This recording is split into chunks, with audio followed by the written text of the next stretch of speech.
Vigilante wins here in the 39th episode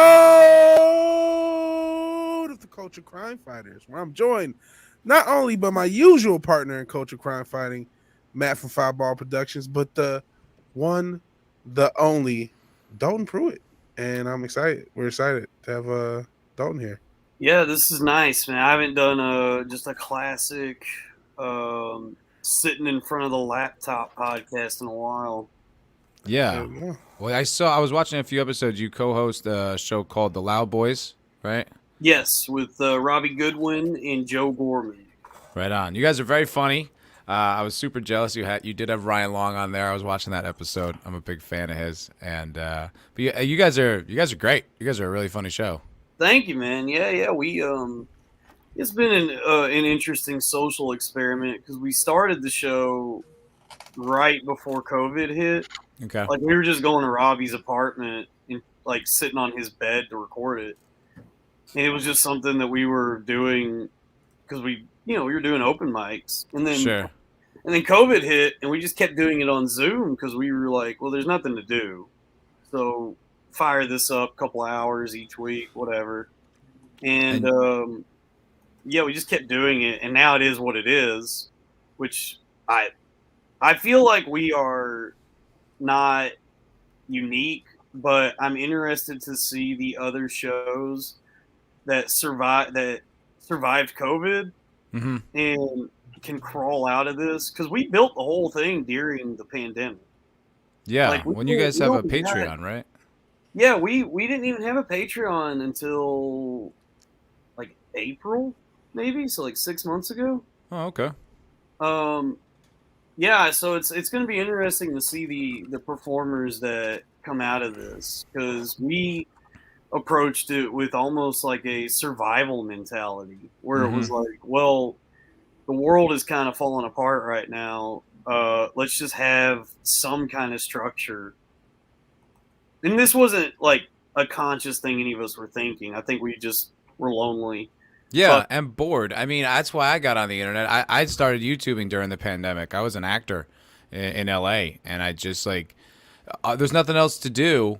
And I listen to all these YouTubers, I listen to all these comedy podcasts, and I was just like, I don't know, let me try my hand at it. Let me see how it goes, see if I like it. One of the guys from Chapo tweeted something pretty enlightening. I've been getting into tweets, all right? Yeah. What's your Twitter, Dalton? It's at New Dalton 69420. The numbers of the gods. Shit. Yes. I gotta think about, because I also have some thoughts on tweets, but the one of the guys from Chapo, I think it was Will, was commenting on that. Did you guys see that clip with on Fox News, Laura Ingraham and that other guy? I have not. No. What's the context? It's actually pretty funny and endearing. They're talking about like a measles outbreak somewhere, and one of these like conservative pundits, I don't know who the guy is, says, yeah, they it was like, the joke was like, this happened on You, like the show You on Netflix. And I don't know if they were doing a bit or not, because Laura Ingraham actually seemed confused. Like, she was like, what are you talking about? And he goes, You, the show. Like he was on first kind of thing? That was the bit, but it was like if one person was the straight man and one person didn't know they were doing a bit. And it kind of came off in a really endearing way to me. And one of the guys from Chapo said, like, yeah, that's the thing with all these conservative guys, is they all wish they were comedians, and nobody right now is doing, like, nobody's doing the thing they want to do, even though they're like the job they have. They all, even if they've succeeded in media, they all wish they were in some other form of entertainment.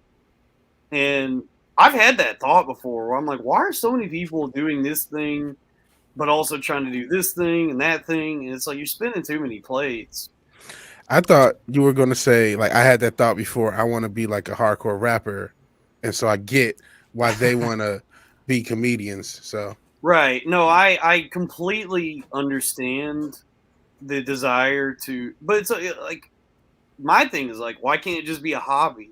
Like, I like music, I like to sing, I go to karaoke. I'm never gonna be a singer, but You need to put some auto tune on it, then you could be a superstar. nah, dude, I like it when it's dirty, man. I like it when you sound like shit because your vocal cords are blown out and you're thrashing around up there, freaking everyone out. That's music, baby. I think to like your initial point though about like why people want to do those other things. I heard it described as like the one thing that you're good at. Sometimes it bores you because you're just good at it and it's not interesting, and you kind of want to, you almost are envious, or you want to. There's some sort of inside instinct to try to do something or want to do something that you can't do, and that sort of is your pursuit.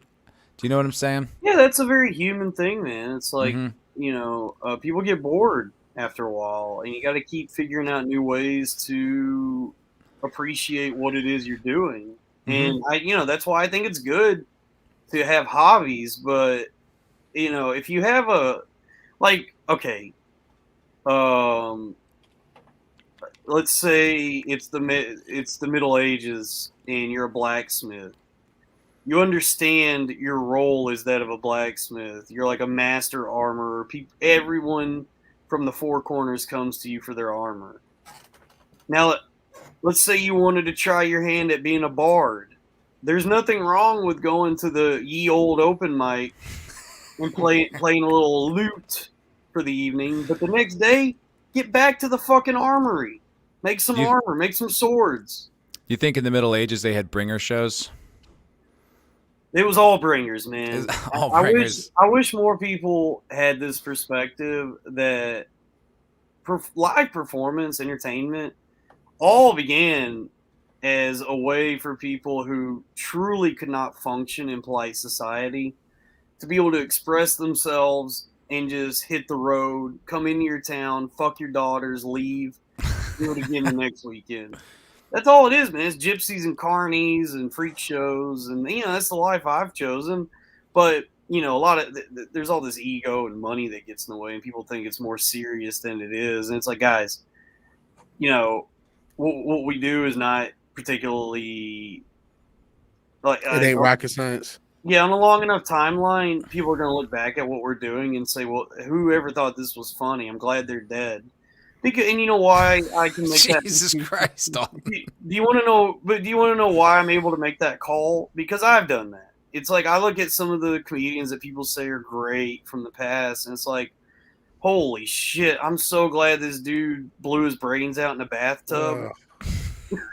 The thing is, comedy is so contextual, though. Like, even like specials that I really enjoyed from like growing up or 10 years ago or so, like they're not as funny. They don't really work anymore. Like it almost has like a shelf life. There's very few that are preserved that are like a strawberry jam or a pickled herring, where it's always going to be good. Or a pickled pig's foot, Dalton. Or a pickled pig's foot. Yeah, gotta remember those pickled pig's feet. We haven't talked about your life yet, which is crazy. But I would say something like Eddie Murphy Raw, that holds up. That's one that you could watch anytime. And it's like some of the references you might not understand, but the performance of it is just so good that I think that one holds up really well. I also think so far Elephant in the Room holds up. Patrice, Patrice is sort of transcends time and space. A lot of stuff has aged better. It sounds better. Real quick, though, I want to take down the chat. I think they don't know if we're live or not. We are live. Yes, it says it's sticking. Yeah, no, they said this is pre-recorded. It's not like when do we ever because we haven't. Is that because we haven't addressed the chat at all whatsoever? Hi, everybody. There's a chat. Yeah. There's a chat full of people. We have a sentient dildo who's probably like the most vocal of our guests. The one we, fans. despite him hating us, we love the most. We got Zax here. Hell, Zax. Cool. Pat S. My man Pat S. Got a couple of people here. And more will watch the playback. There's live people. They're here talking stuff. Man. God damn, if we did that for our show, we would kill each other. Don't know. If we were able to look at a live feed of comments and see what people were saying in real time, it would end in a gunfight. I think like it's interesting because you do get like this kind of live feedback, so it gives you something to bounce off of, and then it's sort of interactive. I mean, like live streaming is different than podcasting, and I kind of like that angle, but it is a different set of skills you have to work. We're all trying to navigate a new landscape, you know. Like when I was a kid, my dream was to do Letterman, and then when I was like 2021 starting comedy, Letterman retired. And then I had all these people at these clubs be telling me, you got to work on your type 5 for your Letterman set. And I'm like, hey, I don't know if you saw the news, but he left. Like, he doesn't do his show anymore. Craig Ferguson left. Conan left. All this shit's going away. And so now what we have is this new world of live streams and comment sections and YouTube and all that. And it's not necessarily a bad thing, but it is like a drastic shift in entertainment. And isn't my understanding that those late night talk shows don't really give the boost to comics that they used to give them? No, they don't. I know plenty of Who comics watches them though? I know plenty of comics who went on Conan who work moving jobs now. So yeah, and and Conan recognized that. That's probably one of the reasons he left, because Conan's a real dude. Like, I never met him, obviously, but you can see it in the relationship he had with Norm Macdonald, that he was like a real guy who actually cares about comedy. And that's what, and I love watching those clips of him and Norm, because you could tell that Norm doesn't care about any of that showbiz shit. No, and you could tell Conan doesn't want to care, but he has to. Mm-hmm. And so I love those moments when you could see Norm really getting to Conan, and Conan just has to kind of sit there and take it, because he can't really say like, Norm, what the fuck are you doing? But right. he also can't go too hard along with it, so he just has to sit there and be like, all right, you got me. He used to do the same with Burr. Like whenever Burr would come on, like Burr would just start going off about whatever, and then like Conan would. It's almost like he would play like the voice of the concerned audience member, but it would almost fuel Burr and let him to just get his points out there. And that's pretty deft. And that's because Conan and any of these guys are one man empires. Like, somebody like Conan, it's not just him. It's him and like 200-300 other people that work for that company. You know what I mean? So he bears the responsibility of like a whole fleet of jobs. So that's such a weird dynamic, to be that guy and then say to somebody like Norm Macdonald, who is a degenerate gambler, who can barely hold it together in his own life, to say, hey, come do a nationally broadcast television program that's live. That is crazy to me that still happens.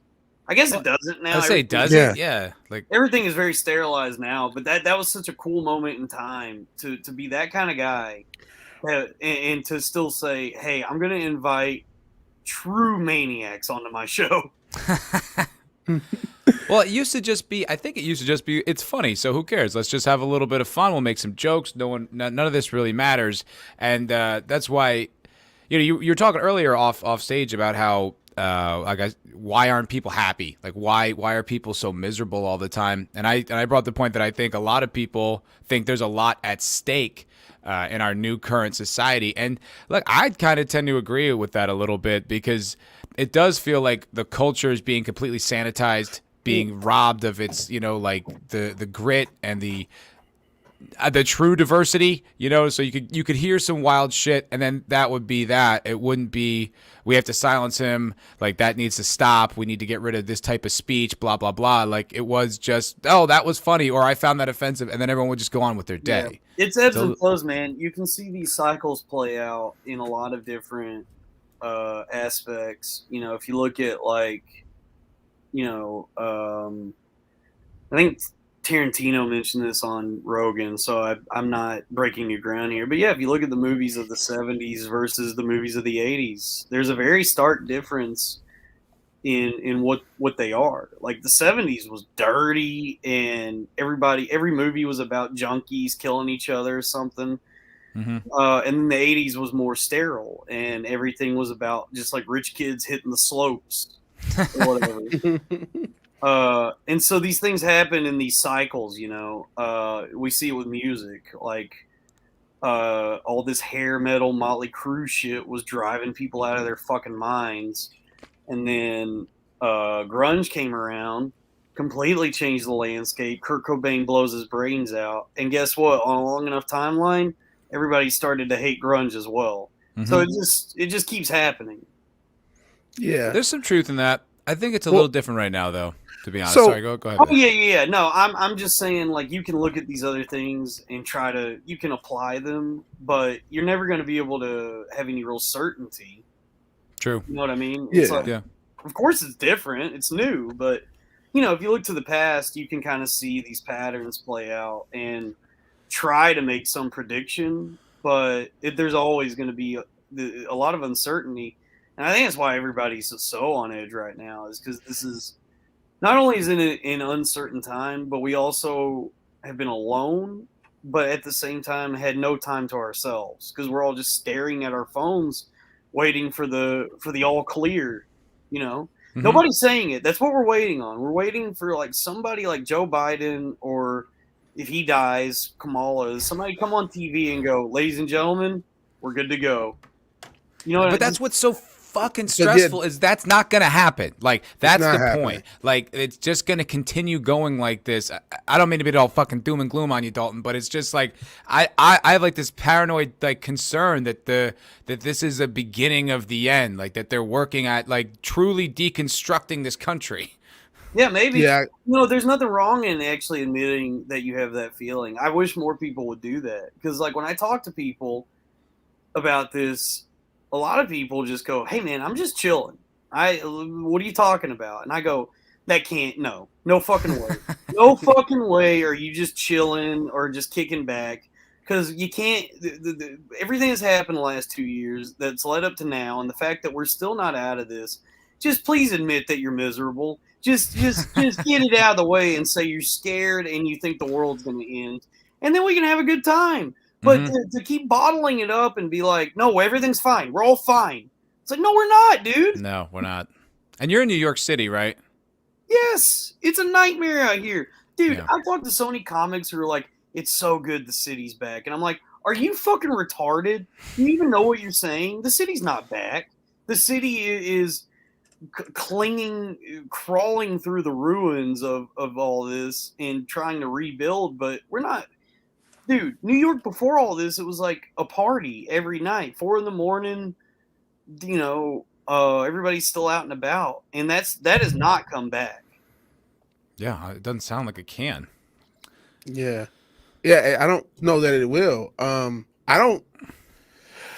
I wanted to first talk about your other point. I got a shout out Central Dildo. He said boom and bust a nut cycles as far as the cycles of life, the cycles of culture, of things changing, but people getting tired of it and stuff like that. So like the thing that's different now is like before, regardless of what that cultural shift, it was just similar to what you were talking about with either Burr or Norm or on Conan. Somebody just did what they did and that was it. Like, okay, now we're doing hair metal. Okay, now we're just doing grunge. Okay, now we're just doing whatever. And that was just it. So now in this social media world, like everybody on earth, including sometimes us, and I just fucking did a stream about it, like we act as if like we're gonna solve the problem. Like I'm gonna say the thing that is the most insightful thing, and that's gonna change things. So everybody has this like sort of added weight when it really isn't. Like we're just random people talking shit. So like we're not really gonna shift the world. Like we might entertain the people that care about it, but like we're just, and everybody has that feeling now in this post-Twitter world where they think, okay, if I tweet the right thing, then I'm, you know, the right people will agree with me. And then it's the thing, and it's like, well, no, you're just a guy with an opinion. And so everyone is basically, the difference is now everyone thinks they're a part of the conversation and a part of the shift, and they want to be the right person. They want to do, whether it's you know, whatever side of the political spectrum or whatever side, this side on whatever political topic or whatever topic is hot, they want to be the person. And it's just, you're just a guy who works at Speedway. Chill. You know what I mean? It's ego, man. I'm with you. bear with me here. Have you guys read Dune? No, Have I've not. started it, but I have not read it. It's really good. I've been talking about it a lot lately because I'm bored. But there is a We line. in really the should book. have read and saw it because it was like a big thing. Yeah, Like we just said. it's a pretty dense book, but there's a line in it because he talks about all this about Paul Atreides, who may or may not be a hero, and in the book there's a line where he says Arrakis had become afflicted with a hero because Paul, what he realizes is I'm not I'm not a hero, I'm not anything special. It's just my circumstances led me to this point. And I got to do everything I can to get these people to not look to me as their Messiah. And that, that's kind of what the book is about. It's about a lot of things, but well, I'll tell you that type of I say sci-fi and nerd genre that's going to kill with this audience. So feel free to dive into that type of stuff. Technically, well, that's what this is supposed to be, but we just start complaining about woke shit all the time. Everybody nowadays does. It's not woke. Everybody wants to be a messiah.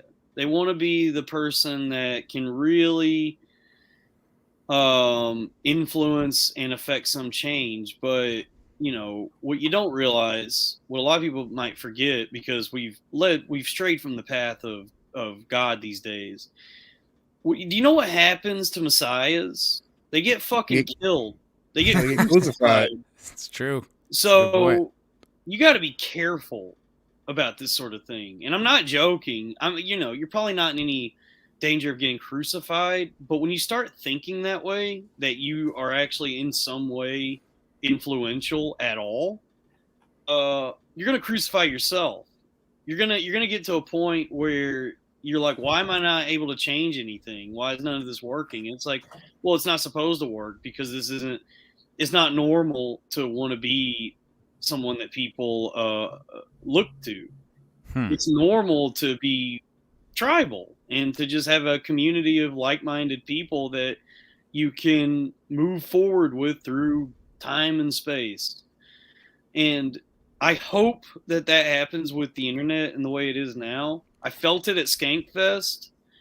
So who knows, man? But what do you mean? Can you elaborate on that? What do you mean you felt it at Skankfest? Like Skankfest, I didn't know what it was going to be. I always hated comedy festivals. They're the fucking gayest things on the planet. But Skankfest is much different than the other ones I've attended. It feels more straighter. It feels more like Burning Man or Gathering of the Juggalos, where it's just people who. So it is just as gay.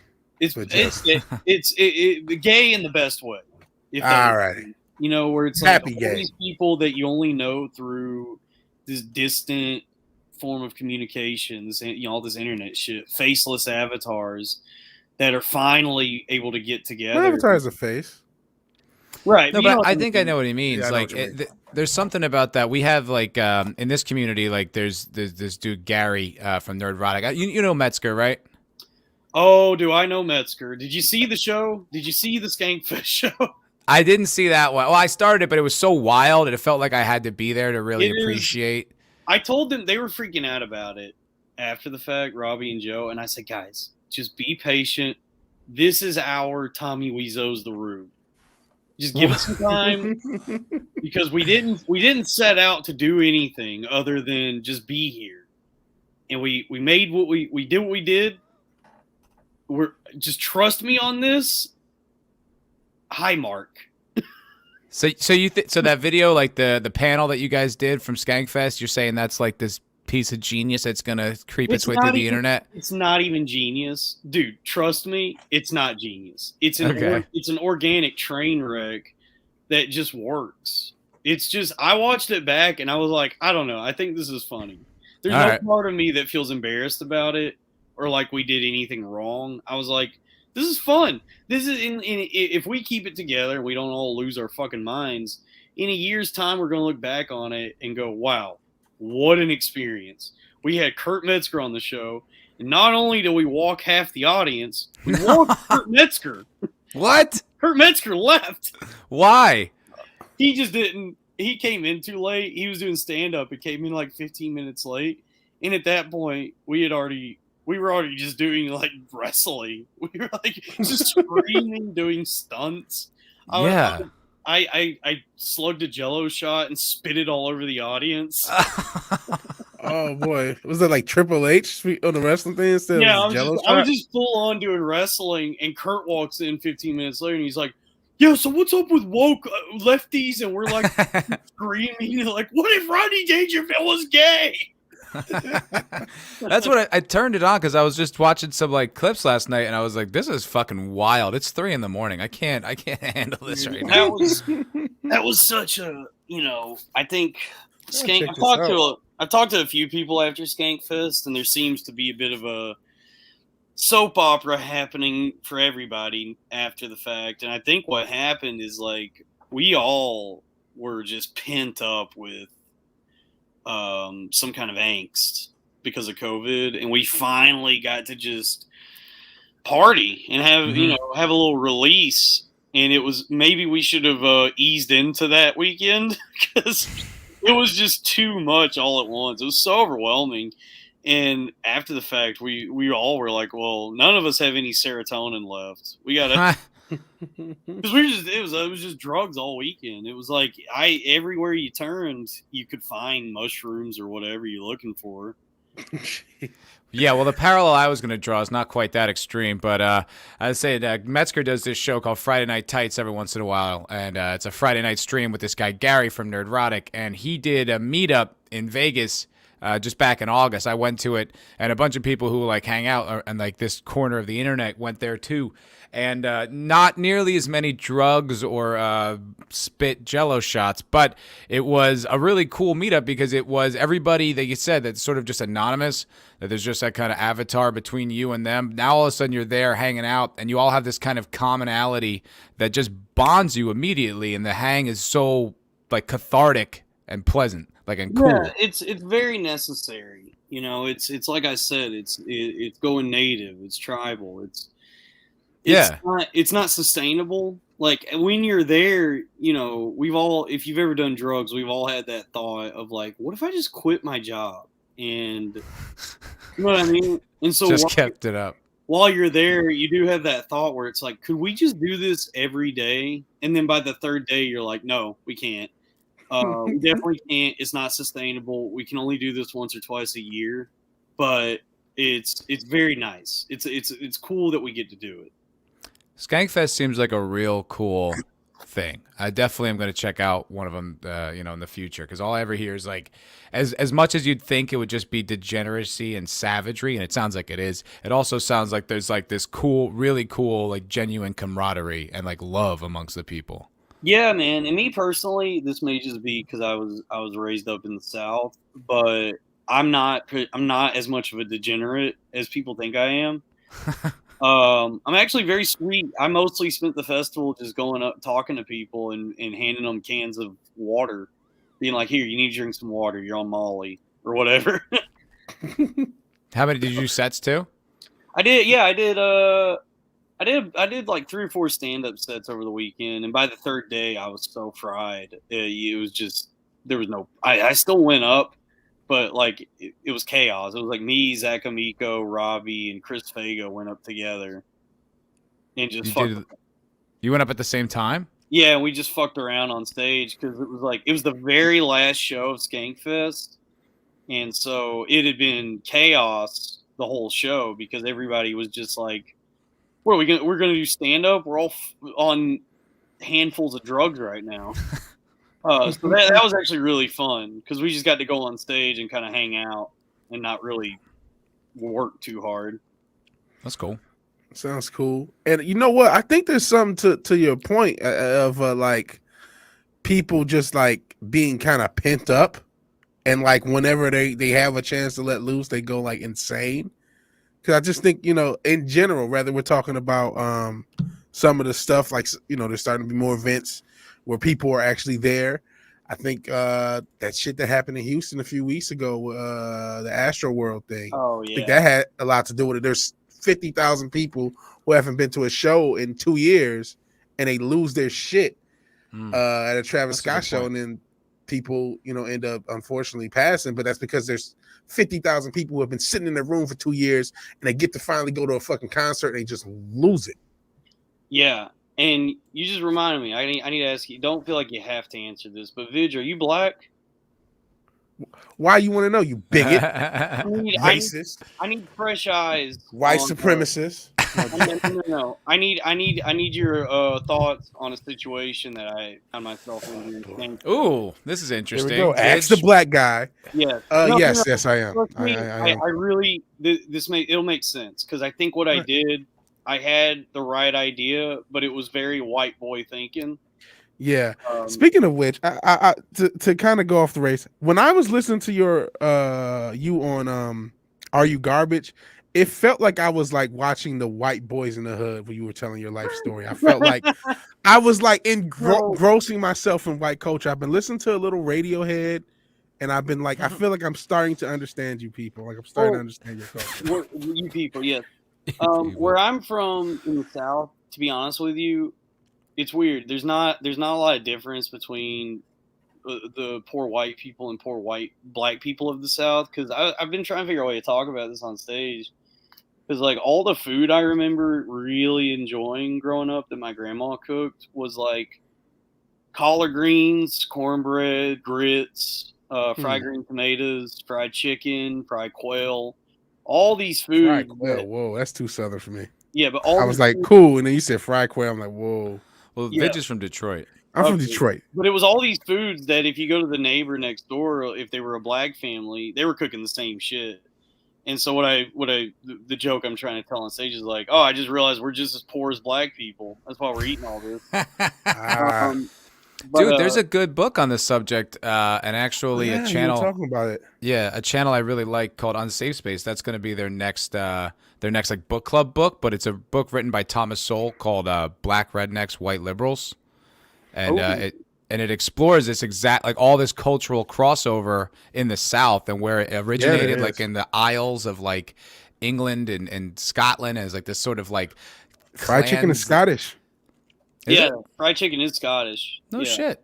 Yeah. And that's New Orleans. If you go to New Orleans, I think it's in the 9th Ward. There's a really famous fried chicken place called Willie Mae's Scotch House. Huh. Yeah. Yeah. Well, it's an interesting subject for an interesting book for the subject you're talking about. So it's I recommend checking it out, and it's free on Audible. If you have an Audible subscription, it's a free book. Yeah. What's it called again? Black Rednecks, White Liberals. I like that. It's interesting. What I was going to say, though, what happened at Skankfest is this, and this was at the night of all that Astroworld shit. We were all getting back to the hotel, and I'm walking through the lobby going to the elevator, and I just kind of noticed there's a bit of some tension happening between the hotel police officer and a group of black folks just chilling in the lobby drinking champagne. And they were dressed to the nines. They were all wearing like Steve Harvey suits. They were clearly like they staying there, you know. Mm-hmm. And all I hear is, well, here's our room key. We're staying here. And then the cop says, yeah, well, you need to leave now. And oh Jesus! And I had my Skankfest lanyard on that said the artist pass, and I'm on drugs. And I just am like, in my mind, I'm like, I got to fix these bad vibes. And so I walk up and I just hold up the badge and I go, oh, hey, I think this is there's a festival in town. I think they're here for that. And the cop took the cop stance with me. I've seen my dad do this where it's like he's getting ready if he needs his gun, you know? And so he goes, sir, you need to stand back now. And I go, well, and he goes, nope, you need to walk away now. Wow. And and then the people he was hassling, they just started laughing. And I walked away because I was like, I guess it was an instance of like, I had good intentions, but it is like, the fuck you think you're gonna do, white boy? Yeah, what the fuck did you think you were gonna do? I think I might just be too familiar with police officers because my dad is a cop. So I just was like, oh, I know what to do here, not realizing this was some sleeve tat dickhead that the hotel hired. Who's bad at his job anyway. How did that situation resolve itself? Did you see what ended up happening? Did they leave the hotel or did they? I don't know. I tried talking to the cop later, and I was like, yeah, man, that was really none of my business. I thought they might have been here for the festival that I'm a part of, and I thought I knew them. But I didn't mean any trouble, and he was still kind of a dickhead about it. He wouldn't shake my hand, which but right there just proves that I'm completely right. Like, I'm not wrong about this. Well, the only thing is you weren't there for the beginning of it, so you don't actually know what the beginning of the altercation was. Like, that's my whole thing with a lot of these like stories that come out on the internet and shit like that. Like, I try to hold back assessing who's right and who's wrong until I have the full context. It's not. Yeah, I guess you're right about that. Where it bothers me, and this is just something that can't really be fixed, and that's why Vig understands. Like, yeah, what are you going to do? His job is that of a public servant more than anything. And so if that's your attitude toward someone just in a hotel lobby, you're bad at your job. Like I talk to cops. Fair enough. I talk to cops in New York. I just walk up to them and go, "Hey, can you help me find this cross street?" And they'll give me directions, and they're very friendly. But when I meet a cop who just flies off the handle immediately, it's like, dude, you're gonna kill somebody. Yeah, you're not rap tight already. Yeah, because like if you're a cop, you're gonna get way worse than just some rando talking to you. And Ascension Dildo, he's adding your aspirations. I guess he said, "My apologies, officer. I thought I knew them, but all black people look alike to me." That's fair. I did say that.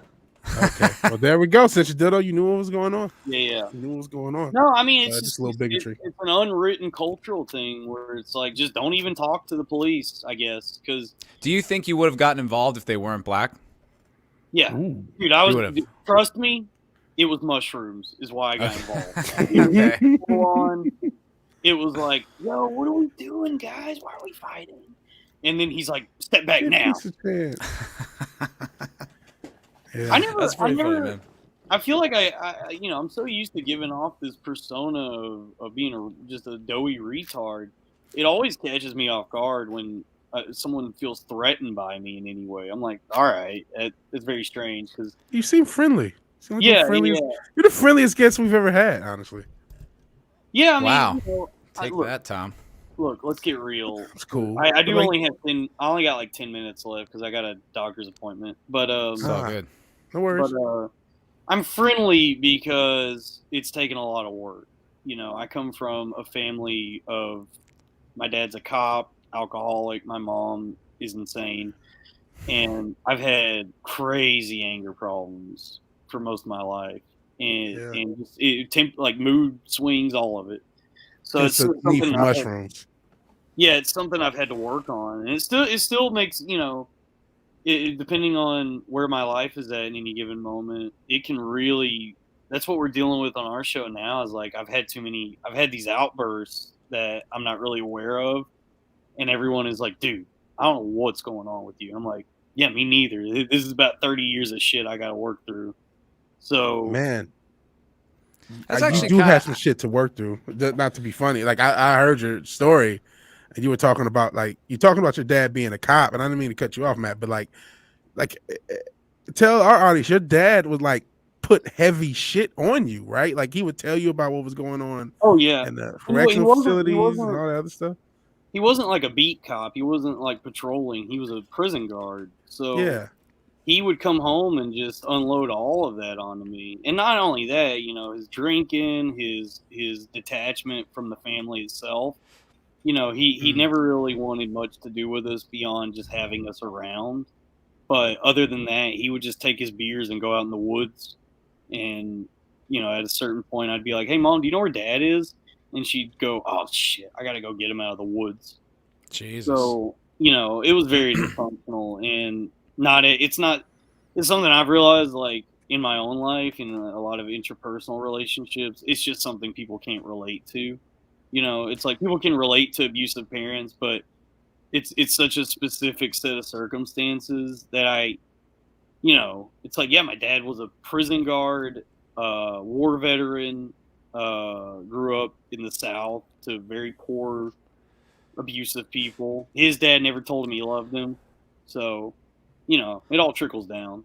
Sure. No, I think specifically you're right. But when you were saying that, I don't know, like that kind of resonated with me, that sort of anger thing. Like I have that issue sometimes too, where it's like, it's just, not that it's uncontrolled, but for me, it's kind of like a mean streak. And it'll just sort of come out in ways, and then it'll be like when it's over, it's like I come out of a blackout almost. Yeah, I just feel embarrassed. I'm just like, Yeah. I look, truly, please don't take it personally, because And I always try to like make up for it, but like once you show people that side of yourself, it's really hard for them to ever see you like comfortably again. And so it's like that you saying that was honestly, that's on them, man, because like, you know, as long as you're making the effort to do something and tell people like, I'm trying, man, I'm working on it. And yeah. if they continue to give you no quarter, even though you are changing, at a certain point you will have to cut them out of your life, because 100%. But it's just but saying like I can relate to that. Like I can. Like not necessarily I don't have the same circumstances at all, but like it just I completely identify with that sort of like I don't know, relationship with the world, and just sort of like that powerful emotion that takes you over, and then like when it passes, it's like this sort of like emptiness. Now you're just like, oh fuck.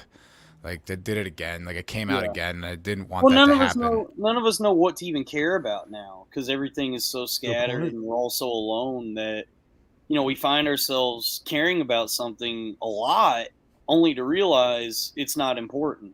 So that's very frustrating for me as a comedian, where it's like, do I really care that Tim Dillon and Michael Che are fighting with each other? No, but it passes the time. Yeah, I think it's an interesting story. I know you got to get going, so we can't really talk about it. But I did have like just a nerd, like a comedy nerdy question. Like, as far as like your writing process, like how exactly do you write your comedy?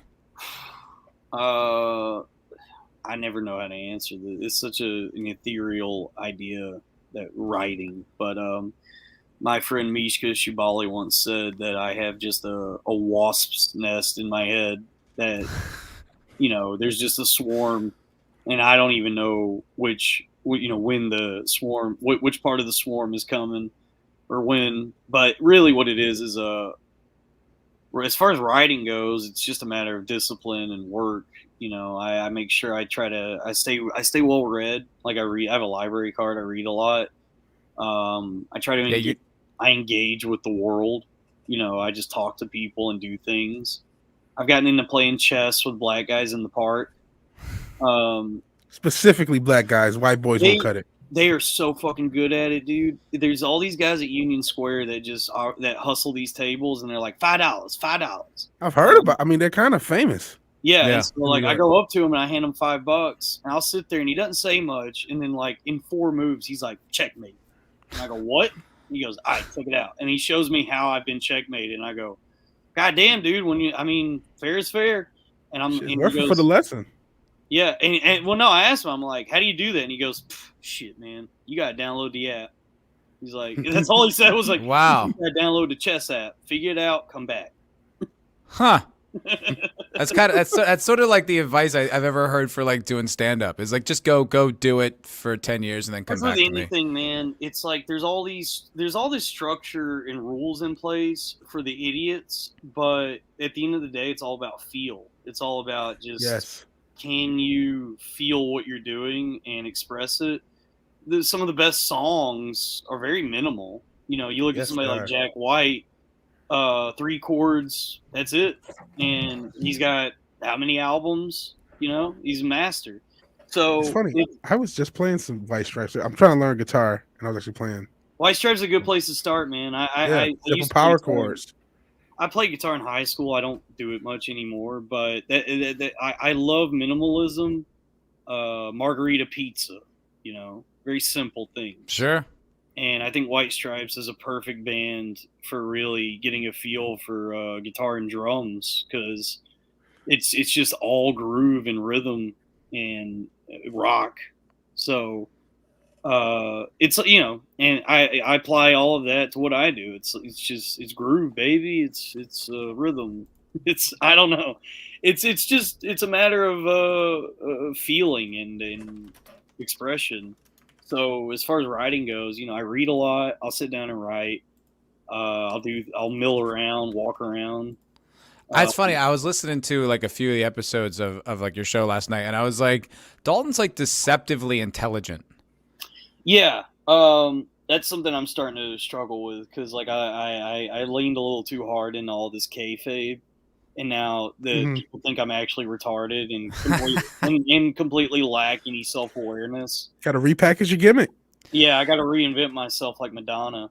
It works for you though. Like you'll put out these references. I was like, Jesus, that was fast. Like where'd that come from?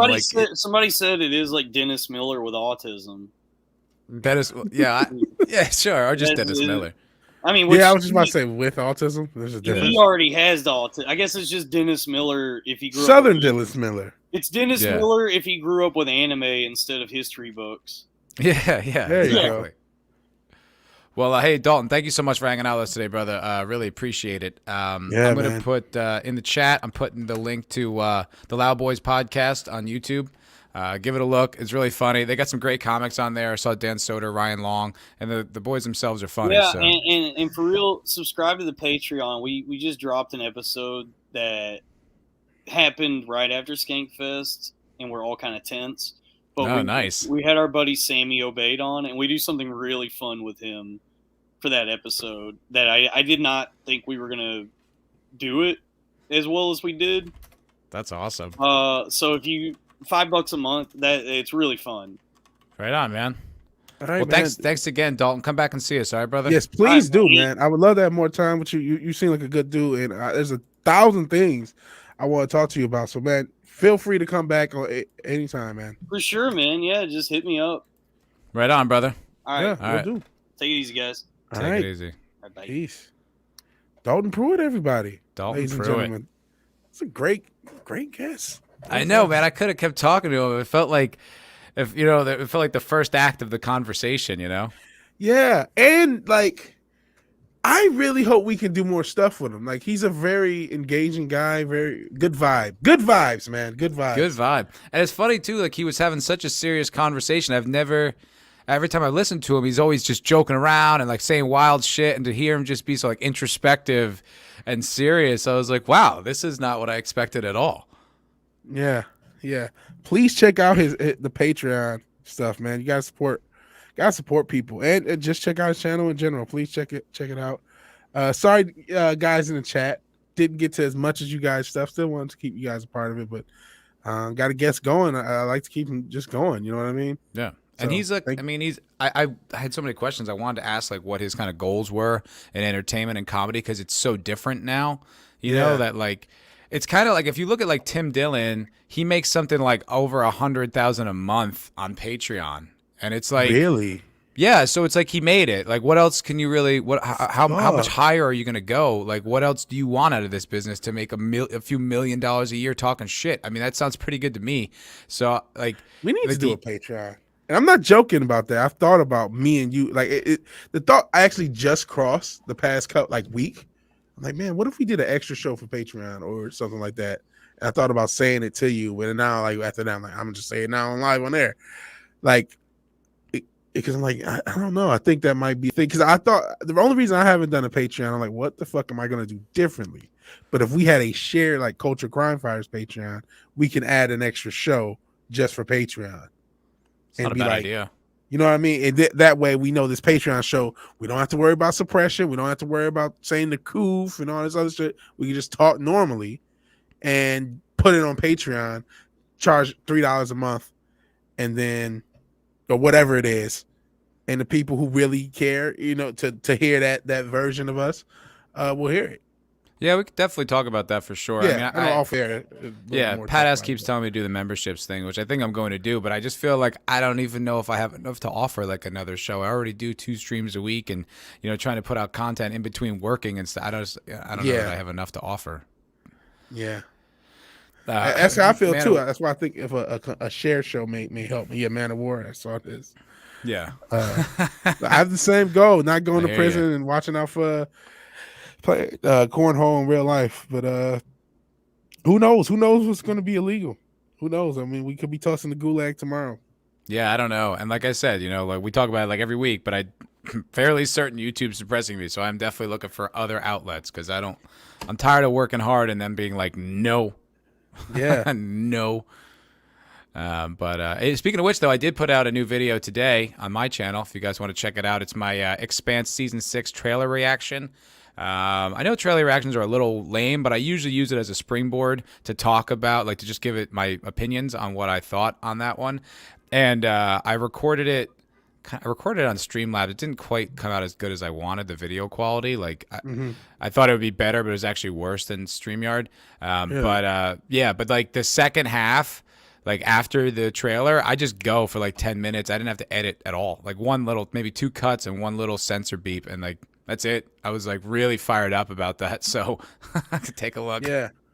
What are your thoughts on the Expanse trailer? I mean, you gave him off air beforehand, but like as a guy who really built your channel was built on the Expanse. A lot of people who are in this chat found you watching Expanse content and followed you over to here, like since your dildo like was obvious. So like, what is your thoughts on the latest season of Expanse? Looks like garbage. It looks bad. Like it doesn't look like just like, oh, I'm not sure. It looks straight up bad. Like the first like I said, like the first 30 seconds are just like it's all girls.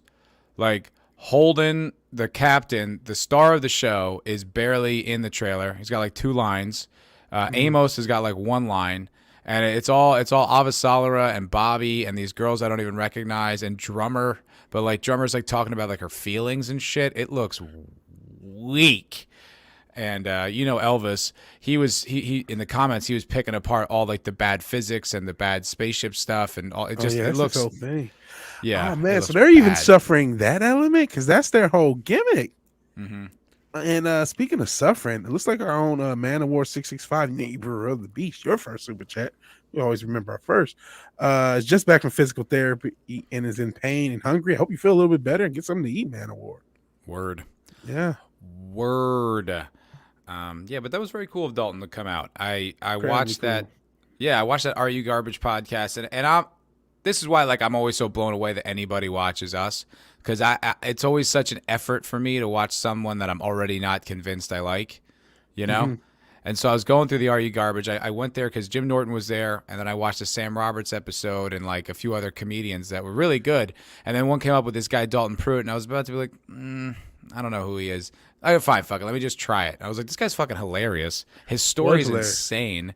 And then I looked him up. Yeah, and I looked him up, and I'm like, he's accessible. I wonder if he would come do the show. And like I messaged him, and like within an hour, he's like, I'm in. I was like, wow, cool, thanks. Yeah, really cool, man. Really cool. Thank you for getting him, and thank you for like, because you sent that link to me, and I'm really like, one, I didn't even know you sent it. And then when I actually got around to seeing it, I was like, yesterday, we're like, oh, I should check it out. I was fucking blown a fucking way by his story. I got into a little of it with his dad, but there's just so much there. Please watch that podcast if you want to learn more about Dalton Pruitt, because like I said, it's like the Southern white boys in the hood, man. It was just like fascinating to hear his story. Not that, you know, and his dad ain't Furious Styles, let me tell you, man. His dad put a lot of stuff on him. His family seems pretty. It's a lot of stress in it, but I mean, hey, he has a good nature about him. And you know what? I do want to piggyback off one point he said at the very end, and you kind of relate to it, and I think I relate to it too. And I don't know if it's a male thing, but there is like an anger thing, right? Where like as men, historically, we have never done less physically than we do now. Never. Like there are still some of us who are out here hard working, busting our ass, but we've never done less physically. We've never had less like control of our own. I mean, no, that's not true. There's been like slave classes and but shit. I know what you mean. Like men you went to work.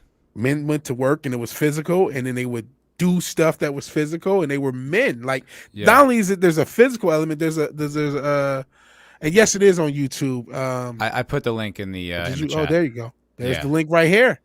Yeah, that's the link to the show. It's called Are You Garbage? The concept is that they bring on comedians and they sort of interview them and ask them like a series of questions and try to figure out if they're classy or if they're garbage. And seeing as how they're comedians, they're almost always garbage. Yeah. Which is pretty funny. It's funny, man. I gotta check out more episodes. I saw that there was a Jim Norton episode. Yeah. But like that, like men aren't men anymore. There's even less like testosterone. We have less testosterone than 30-year-olds did 30 years ago. And so there's something, yeah, we could talk about the water turn the freaking frogs gay, but there's something just culturally that has like prevented men from doing the things they have historically always done, physically, mentally, being the head of their own household. So like there's a thing where men are constantly having to get used to this world and to play a part of this world. Suppress themselves. We talk about it in schools, but it's not just schools, it's culture in general. We have to suppress ourselves. So then when those outbursts happen, it's like we can't fucking control them, because it's like, to paraphrase the Joker, you thought we'd just be good little boys, sit there and take it, but sometimes we go wild. It's like that's what happens. Like sometimes you just lose it. You know what I mean? Because you haven't expressed yourself along the way that you normally would have. And I see, like, I think a lot, I don't know, I'm not sure, but a reasonable path to me seems like self-discipline can kind of free you of a lot of that. Because I see, like, I watch Rogan a lot. Not as much as I used to, but I still watch it fairly frequently. And man, I'm like, this guy is so like just peaceful. Like his mind is just peaceful, and he'll just listen. He'll sometimes steamroll his guests, but for the most part, he's a very good listener, and he entertains all these different ideas and stuff like that. And I'm like, where's that come from? And then I see him like kickboxing, and he's like a fucking savage animal. Complete violence. It's scary. Like it scares me when I see it. Just like Jesus. And I think like that's how he that's how he functions, as he gets it out in the gym, and he fucking wails on the bag, and he really, really gets it out, like pushes himself to the limit, so that for the rest of the day, that's all dissipated. He doesn't have that frustration, that anxiety. He got it all out, and so now he can, be a functional human. And I'm like, yes, I think there's something to that. Yeah. And shit, the way he kicks, man, I would never want to be on the end of his kicks. Like, God damn. Like, I'm sure like other trained kickboxers who are younger are probably faster, but like those kicks seem like they would kill someone. And I'm not exaggerating when I say that. Like, I can't imagine a spleen survives a kick like that. There's a video I saw, like a YouTube short of him, and he's kicking one of these, like a pad on the wall, but it has like a meter, like about how powerful the kick is. Yeah. And he kicks with this, like a Muay Thai champion, and his kicks are stronger than the world Muay Thai champion. Mm-hmm. Wow, I'm not sure. Hey, I mean, but shit, he's been training like his kicks. He started Taekwondo in the 90s. He was training 30, 40 years. Uh-huh. Almost, yeah. He's a jiu-jitsu black belt. He's a fucking savage, man. Yeah, and I'm not shocked. Like, I'm sure that other guy's probably quicker than him, but boy, he hits that shit like with violence that even somebody watching MMA is like, whoa. It is fucking scary. Yeah. He's an intense motherfucker. Like, he comes across all chill and shit, and I think he is, but I think there's another side to him that. Oh, hey, by the way, I was listening to this with the podcast last night. It was the Loud Boys with Ryan Long. I was like, I love Ryan Long. I watch anything he does. But did you know Rogan has a black stepdaughter? What? No, I didn't. Had no idea. Apparently, she's a singer. She's smoking. And I guess, it's a daughter from his wife's like previous marriage. I had no idea. I didn't know that either. Blew my mind. How about that? I know. I was like, what? She's fucking gorgeous, too. I had no clue. This is all news to me. Never heard him mention her once either. Honestly, I don't listen to Rogan die hard, but I don't, he'll mention family in passing, but he never gets like super in depth with them. He talks about his daughters. I've heard him talk about his daughters. I just didn't know how he had a stepdaughter. Never heard that come up one time. Kasia Rose. She is cute. Yeah. She's cute, right? Yeah. Yeah. No clue. Fucking news to me. I guess Senshin Dildo knew that, but I did not. Yeah. Senshin Dildo knows. Well, his wife went black and came back. Look at there. It's a new day. Yes, it is. Yeah. I was thinking that's a little weird. I mean, especially for someone as savage as Joe Rogan. Like, do you think there's that primal thing, that primal like anger and frustration that like, your wife had a kid with someone else? I don't know, man. I just did the thing on the stepdad gimmick that Disney had, trying to convince but it was just stupid. It was a short, and I over extrapolated. I watched that. Hopefully, I watched that. Sent you Dildo. I do watch Vidge's content. Yeah. Yeah, and you guys were like, "Hey," I almost felt like shit. Man, am I not talking enough? Because you guys start giving me the chat like, "Hey, Vid, you want to hear what you had to say?" Like, oh, I need to talk more. I know. Sorry. I just, Yeah. you know how it is. We're still. I think we are still uncomfortable with guests. Honestly, like we're still feeling it out. We don't have like any kind of system. We don't have like a producer who gives us like a one sheet and like how to go. We're still like, hey, so thanks for coming on. Like Yeah. So, I apologize if I was steamrolling Vidge. I did not mean to. Nah. I laid back because I don't want to steamroll the guests. That's my thought. Like, no, let the guests talk. Dalton's great, and so I'm like, let him talk. Just let him talk. So I didn't. I started to kind of steamroll myself in once you guys in the chat. I'm like, oh shit, I don't want to like say too little that the people in the chat get pissed at me. And Pat S, no, I'm assuming that his that technically the daughter is biracial, or I would the father's assume black. so. That would be very strange. That's my assumption. Yeah, but I don't know. This is all speculation because this is the first time even hearing Rogan's got a stepdaughter. Yeah, well there you go. Did not know that, but I did want to. She's gorgeous. Yeah, she's a beautiful girl. I guess she's a singer. I don't know. But I did want to talk on that story that Dalton mentioned about the Michael Che and the Tim Dillon feud. Yeah. I think there's more to it than he was like, because he's seeing it. I think he's seeing it from a purely comedian standpoint, and I think we'll see it from a different angle because of the nature of the story, and it does involve Joe Rogan. So I'm not even 100% familiar with the story. Because you were talking about it a little bit backstage, but I don't necessarily keep up with everything. So like what is actually going on with it? Okay. So Barstool did a great job of detailing it. So I guess SNL did a skit or a sketch or whatever the hell with basically mocking Rogan and the ivermectin thing. Yeah. We can watch it, I think. It's just on Twitter. Oh, Jesus. We don't have to. I'm just saying for context. Yeah. Let's watch it for context. All right. SNL is just a cringe fest. I can't even believe it's still Utter trash. Okay, it's only a 43-second clip, so that's totally doable. Let me share that screen with you. Smoke a bowl while I have to deal with this. Oh, no, what happened to it? Oh, no, that's the wrong. It's I got to show the Twitter tab. Okay. So. Okay. Who's that girl? It's Ted Cruz. Oh, that's supposed to be Ted Cruz? Okay. Yeah, I don't even like Ted Cruz, but Jesus Christ. I don't really like Ted Cruz either, but every once in a while he says some pretty base stuff where I'm like, okay, you're all right. Not awesome. I mean, it's like, I'm not the type of guy who stands for politicians. Even guys like Dan Crenshaw. I'm like, all right. Like, I kind of like some things about you, but if I pay too close attention, I'm eventually going to loathe you. So I'm just like, all right, just do a good job. You're a public servant. Yeah. All right.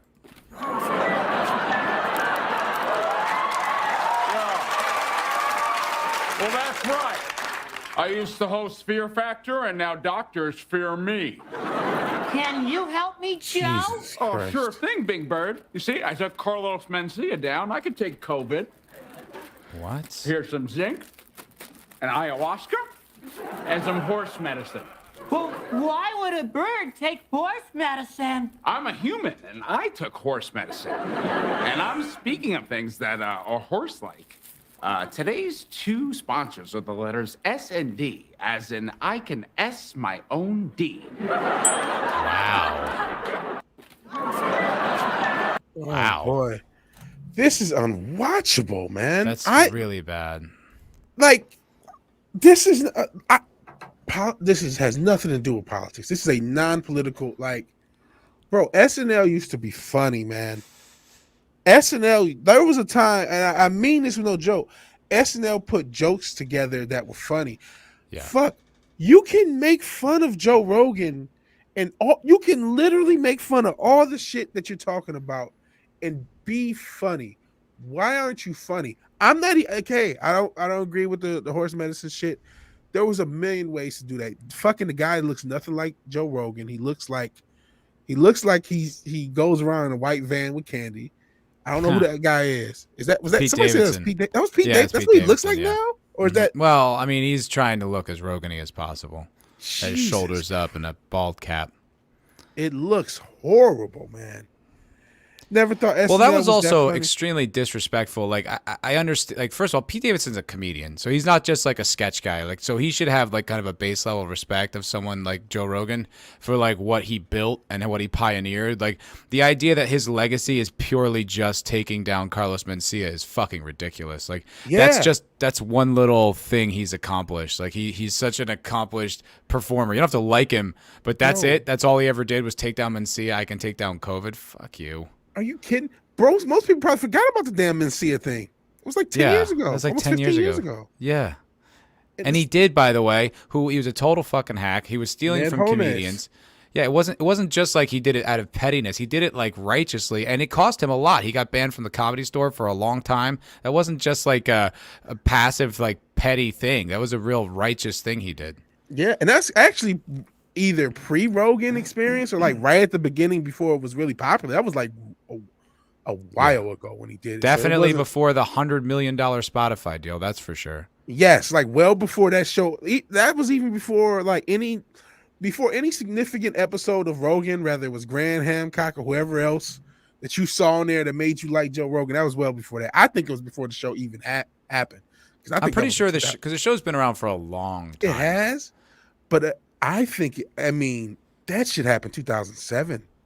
It happened. It was either like I said before it started or before he had the studio set up. It had to at least be before he had the not Probably. the current, but that kind of iconic studio that he was in for the longest time in LA. He started December 24th, 2009. Okay, So when that did was Mencia- 11 years ago. yeah, I don't know, like when, because the Mencia thing, it's not like it was a news story. yeah.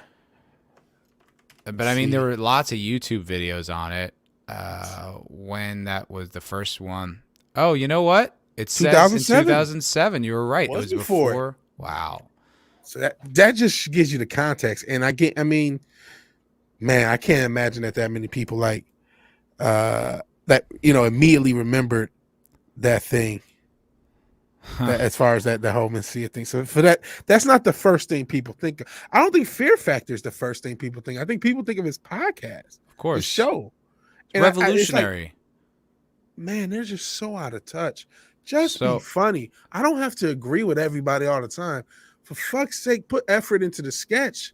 It's That's so the problem with corny too. It's Clapter. so lazy. Like Oh, that it's so joke lazy. isn't even like that was even like 3 weeks ago when that story was going on, or however long ago. It was over a month now, I think. Yeah. That even at the time that would have been a lazy joke, but this far along in the journey of that story, you're still just like, I took horse medicine. That's the whole joke. Oof.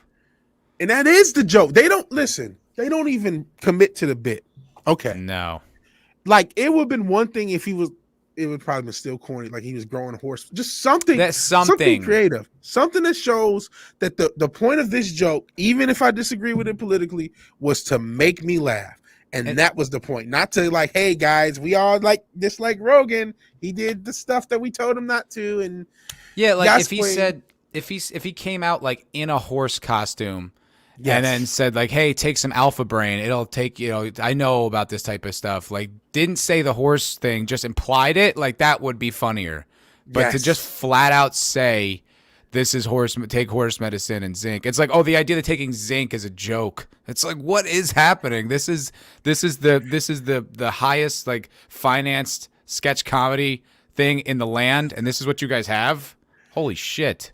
And that's shit. Another thing. Do you know how many comedians on YouTube and Instagram do better sketches? Yeah, Then like, Jensen SNL, Doodle brings like, out a good point. Sorry, he says so eat many of elk. them. That would be so fucking funny. Compare it with Yes. the elk thing, right? Like that's why he's into horse pills, because he eats all that elk. That would be funny. Yeah. There's so many things to make fun of Rogan. There's so many people who have shit posted Rogan shit so much better than this. It's like, God That's damn whack. it, man. Just That's- be better. Do And better. And that was Tim Dillon's point. That was Tim Dillon's entire point. So he tweeted this. He said, there are 100 ways to do this sketch and have it be funny. The show is now just lazy, mediocre hacks. God, yeah. I agree 1,000%, man. 100%. I could, I could write the joke even leftier than this and make it funnier. Just Yeah. just We make just it did it. funny. We just did their job for them like 4 times. That would have been funnier than this. And like, and we don't even support their point of view. Yeah, man. Like utterly ridiculous. Oh my God. And it's just this clapter shit. Like that's fucking up entertainment for 2 levels. We constantly complain about the woke shit. And that's tons to complain about. We still will, but the goddamn lack of skill and the lack of like effort being put in, because it's like, well, most people just agree with me and that's all they need to do. It's like, well, 1, not everyone agrees with you, and 2, even the ones who don't and are willing to watch your shit, they just want to be entertained. Your first job is to fucking be entertaining. Even Funny. our job, Just be funny. you're a court jester. You know what I Right. mean? Just embrace it and be funny. And it's just like SNL's lived in this unfunny place for so long though. They're decades into this shit. Well, like that's what Dylan says here. He says people saying SNL hasn't been funny since the 70s are wrong.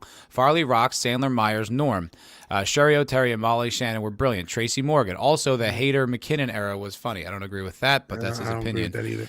It's maybe the singular greatest U.S. comedy platform, but this sketch was bad. And not bad because it made fun of Joe or Invermectin. I mean, I think that's part of it. I think the motivation is why, but it's but it did it in the laziest way possible. It was talking points, not jokes. Comedy shows can have a point of view. Mine does, but it should also occasionally have comedy. God, duh, man. Duh. No. Jesus Christ.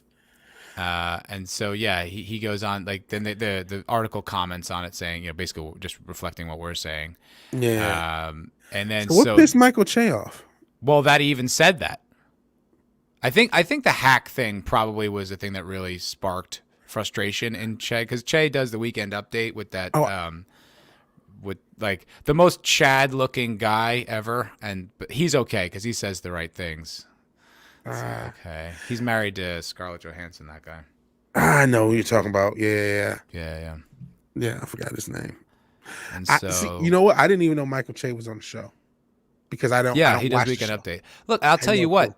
I don't like Michael Che because he's so political. Like, I started to watch his special a few years ago, and he's like, all these people saying Black Lives Matter. It's like, all we're saying is that they matter. They just matter. And it's like, wow, you're not even understanding what people are frustrated about, or you're completely ignoring it. One way or the other, this bit sucks. And so I had to just turn it off. And it's like, but I've heard him be very funny. So it's like, it's frustrating that he does this politically motivated stuff, but I do think he has the skill to be a funny person. You know, I will say, like I said, I legit didn't know he was on the show because I don't watch the show. I can't even. Saturday Night Some Live of the is bits like are funny.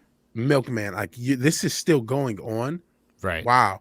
But like, I can at least respect. Okay, he's defending his show. I doesn't mean. The Weekend Update sketches are pretty funny. Like, they'll do, like, basically Michael Che and someone else will write like a really racist joke and then make the white guy say it on air. It's still like safe wokish comedy because the idea is still racism bad, but like it works because he's so uncomfortable and he has to say it because that's the bit. It's pretty funny, but. Yeah, so I'll give him credit. Like, I'm not trying to take away that he's not a funny guy, but like, I don't know. Let's let Michael tell us what he thinks. All right.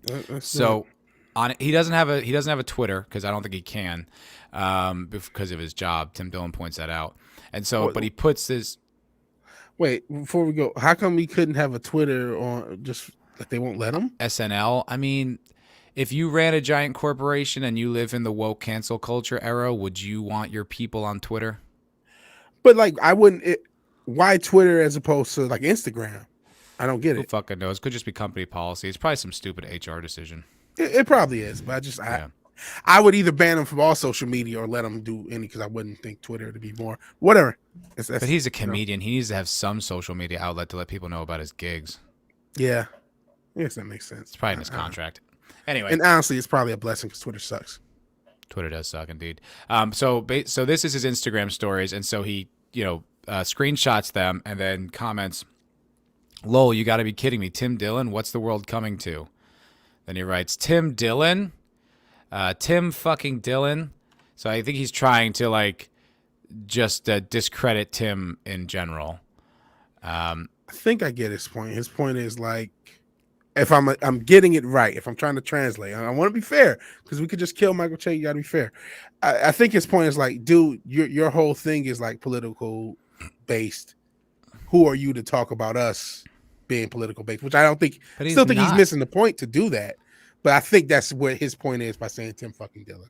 So I think he's trying to discredit him. I think he's trying to say too. this is the guy criticizing me is Tim Dillon. Like, who fucking cares? I think that's what he's trying to get at. Okay, you might be right. But I consider Tim Dillon to be bigger than Michael Che. I would agree that he is, and I don't think it's arguable. Like I said, 100,000 plus on Patreon every month. That's pretty fucking huge. Yeah. His sketches are, I mean, I'm sure we could go to YouTube and pull up a Tim Dillon sketch and put it up against a Michael Che sketch, and the views will probably be tenfold in Tim's favor. Yeah, I would agree. I don't think anyone watches We could this put shit. a lot of sketches that are tenfold in his favor. Yeah. Or in whoever else's favor, just because how bad SNL is. So bad. It's just unwatchable. So he goes, look, God. I don't want no trouble. And then someone responds, 190,000. Wow, I didn't even know it was that high. 190,000 a month. So he replies, he says, I don't care if it's a zillion. I know Tim Dillon, and he ain't what you think he is. He's a sweet, humble guy who really tried to stand up, got nowhere, became a media personality because it's much easier, and we're all very happy for him, but don't get fresh, Tim. What? Yeah, I don't get it. First of all, none of that's true. A media personality? What is that? What do you mean a media like compared to what? Compared to someone on SNL? You know what though? Some of these people think like they still think the old way of doing things is still got like, yo, more people. I genuinely did not know Michael Che was on SNL until this very podcast because I have not watched it in over 10 years. Sure. It got so shitty well before wokeness. It's a dead platform. But because it has the history, it's Chris Rock and Eddie Murphy and Chris Farley and all the guys in the 70s, and it has this history, people look at it as the institution. So they say to themselves, I'm on SNL. I'm a part of this institution. Same with the guy from The Daily Show. I'm a part of this institution. I'm a part of this already established thing that is probably dying, but it's been here, and it's NBC, and it's big, damn it. It's like, bro, there's no one in your age group who gives a shit about this shit anymore. And I think you're right. I think they still look at it as like, this is like what he does is comedy. What Tim Dillon does is just, desperate Internet wackiness. shit. Yeah. Because like I watched an interview with Tim and Whitney Cummings, and Whitney Cummings still looks at herself as like inside the inner circle of entertainment and Hollywood, and Tim's like, that's all irrelevant. You don't understand. That's over. No one cares about that. No one cares about, he says, no one cares about you being friends with Sandra Bullock. It doesn't matter. And I think that's kind of the angle Che's coming from here. Yeah, and you know what? There's a lot of people who don't realize that shift has happened. Like they have no clue that how you would thought last year would have taught them with the Oscars, with the Everybody's Web show kind of sucking. Like these late night talk hosts that really couldn't do what we do. You thought that would have woken them up to the fact that normies just don't give a fuck about them anymore in the same way. And so those institutions, they give you the ability to reach more people, certainly, but you don't have any built-in like prestige. Not necessarily true anymore about reaching people. And you're right. Anymore. You're probably right about that now. I don't think it does that. Rogan's probably the most influential show in the country, I would think. I mean, as far as how many downloads he gets and how many views, like one single outlet like that, it's probably the most watched. Yeah, he gets billions of downloads a month, I think. When I say reachable, I'm thinking of, I mean, we complain about being able to get reach on our platform. If we were on SNL, more people would know us. That's what I mean. It's like there's more. Yeah, I mean, compared to us. Compared to most people on the internet, what we have with Rogan and Dillon is much more the exception than the rule. You know what I mean? So like that's what I mean. There still is some platform that you get from being a part of the classic media. And that's yes and no. Yeah, I agree, but I don't know who's on SNL. Like I don't know the cast. Me neither. I didn't know who the bird guy was. I have no idea who those people are. I didn't either. And I didn't. I mean, I knew who Pete Davidson was, but I didn't know that was him because he looked terrible. Yeah. But then, yeah. Go ahead. I'm Steve rolling you now. So no, it's fine. Tim Dillon says, here's the reality. I sell more tickets than Michael Che ever has. I don't think he's allowed to use this website per his job. That's referring to his Twitter. Mm-hmm. And I've built something on my own he could never do. Che has done well for a drunk who can barely read, but his show sucks and he knows it. Oof. Man, so this started to get a little personal. Well, I was listening to Jim and Sam cover this exact same story the other day, and they were both laughing about this as if it was just two comedians teasing each other, but I don't really think that's the situation.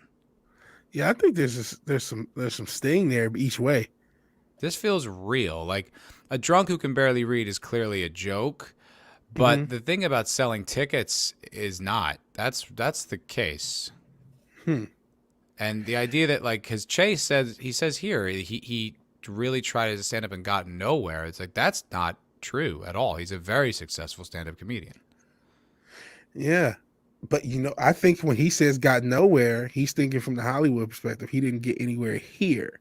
Oh, that does make sense, actually. Because that's what I mean. He still worships the institution. It's like he got nowhere, so he had to go on the internet and be a little.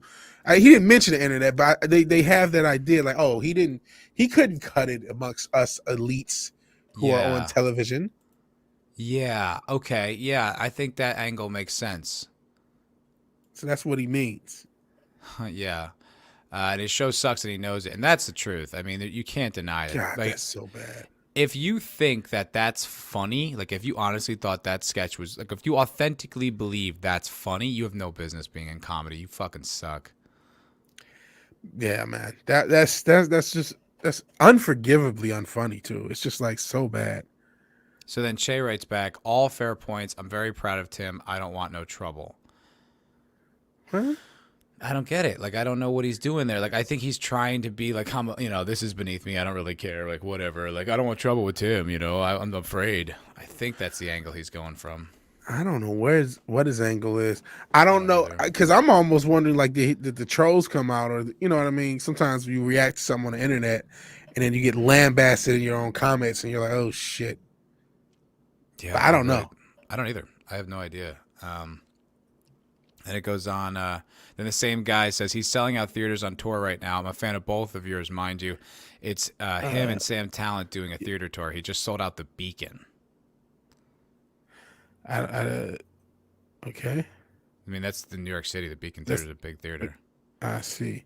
And Jim and Sam, who is it? Is it Jim Norton? And Yeah, Jim Norton and Sam Roberts. Sam Roberts. Okay, yeah. That's what I thought it was. Yeah, Jim Norton and Sam Roberts. They have is it like a podcast or is it a serious thing? Serious show. Although it sounds like that run might end. It sounds like Sirius, because I listen every day. It sounds like Sirius is not going to renew their contract, or the offer they're giving them is really insulting. So they might go to Spotify or somewhere else. Yeah, I think Sirius has always had some trouble. I fucking hate that goddamn platform. It's worthless. Yeah, Who I think needs it? It was a transitional platform. It was a platform for a time. It's Betamax. Yes. It served the time before internet was what it currently was. Because I had it back in and it was cool at the time to have had it. At the time. At the time to have had it in the late 2000s, early 10s, it was like, Spotify wasn't what it was. So that was a cool place. I don't think it exists. You still had Pandora as far as music and podcast. You really couldn't do anything. No, when it first came out, it was actually really revolutionary because I think it was even pre Napster, to be honest. Yeah. You talking about when it first came out? Yeah, late 90s. Yeah. And it was really like wow, this is cool. Like uncensored radio. Like, thank God there's some new outlet like this. And yeah. And then it was a hot spot to go because Opie and Anthony went to XM and Howard Stern went to Sirius, and those are two gigantic, at the time, gigantic shows. So people, were like, oh, there's something hot here. Now I have no idea who voluntarily has a Sirius XM subscription.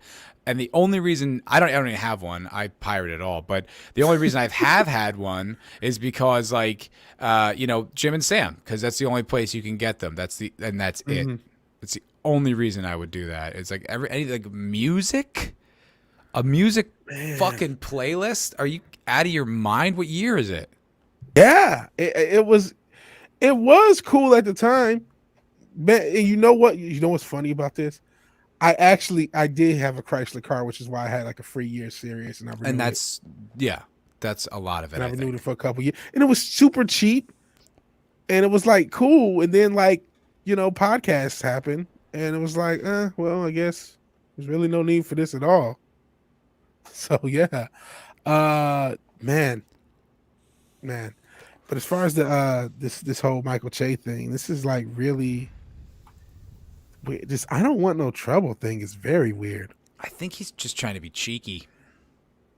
I guess, yeah, but he's coming off cuckish and just weird. Well, it comes off, and then he says, I mean, he might be drunk too. Let's remember, Could be. he does accuse him of being a drunk, and then Jim backed that up that he does drink quite a bit. So this could just be him drunk. And I think he deleted all this. Well, it's all in his story, so it just goes away. Yeah.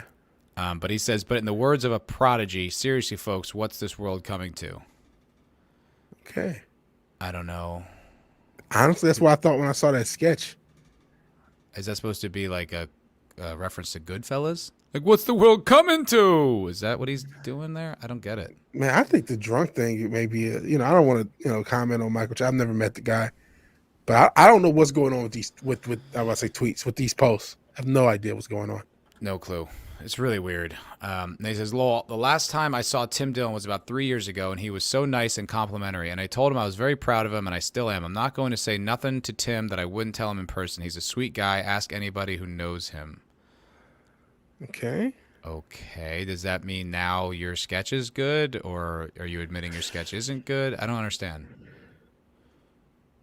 Man, you know what? Maybe, man, I don't want to armchair psychology, even though that's all we fucking do in this podcast, right? But like, man, I don't know what's going on. Like, maybe I think he felt threatened, and that, like, maybe he's trying to backtrack a little bit. I don't know. I don't either. I don't know. Giannis. I only know if like Giannis basketball Pappas. game. No, the comedian. Okay. I don't know what I don't know if Giannis weighed in on this at all. Maybe he did. He talks. I mean, Giannis is pretty vocal on Twitter. He's a funny comic. Him and DeStefano had a show that I still listen to called History Hyenas. It's really funny.